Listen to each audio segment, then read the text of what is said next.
not abiding by our laws, and the amount that has been fleeced from us is in the hundreds of billions of dollars. I believe, based on what I've seen and what I've heard, is that we could balance the federal budget if the only dollars that went out of the Treasury went to individuals who were properly, lawfully, correctly eligible to receive them.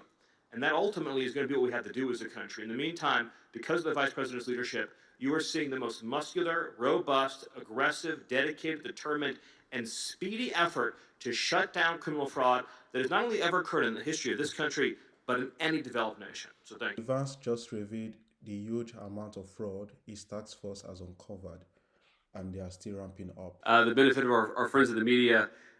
In just 2 months, we exposed billions of dollars in benefits that have been stolen from the American people. We've referred over $22 billion in fraudulent small business loans back to the Treasury for collection. We've deferred more than $1.3 billion in fraudulent Medicaid reimbursements that were coming from various states, particularly California.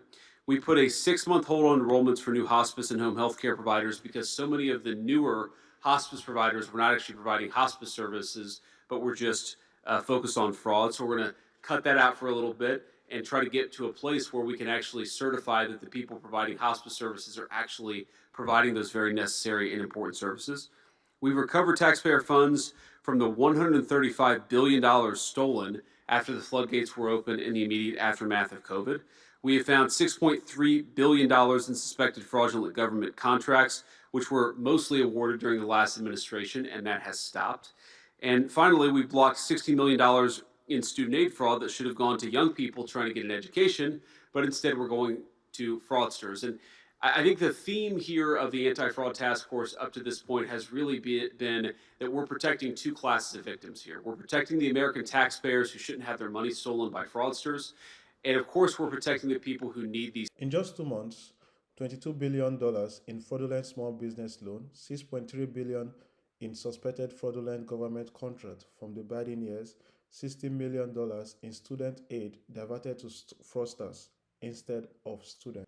Stephen Miller calling out Somali pirates in Minnesota for destroying our honor-based welfare system. All of the systems in our country, whether you're talking about voting, whether you're talking about entitlements, whether you're talking about welfare benefits, were set up based on the honor system. They're set up based on the idea that you could trust the average person through their own morality to abide by the rules and comply with the law. And so the way most welfare works in most states and most places is we take your word for it. If you thought a piece of paper and you say your kids are hungry, you are going to get food stamps. We don't check as a country if you even have kids. The fact is basic as that. We don't even check if you even have children. You will just start getting the checks. And so what's happened to our country is we became a society, as we've seen with the Somali refugee problem in Minnesota, where you have a large number of people that are not following the honor system. They're not playing by the rules. They're not abiding by our laws. And the amount that has been fleeced from us is in the hundreds of billions of dollars.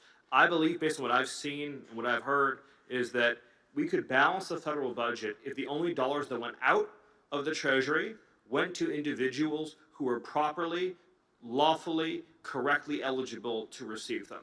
And that ultimately is going to be what we have to do as a country. In the meantime, because of the Vice President's leadership, you are seeing the most muscular, robust, aggressive, dedicated, determined, and speedy effort to shut down criminal fraud that has not only ever occurred in the history of this country, but in any developed nation. JD Vance just went off after an elderly man died as part of a fraud scheme busted by the Trump administration.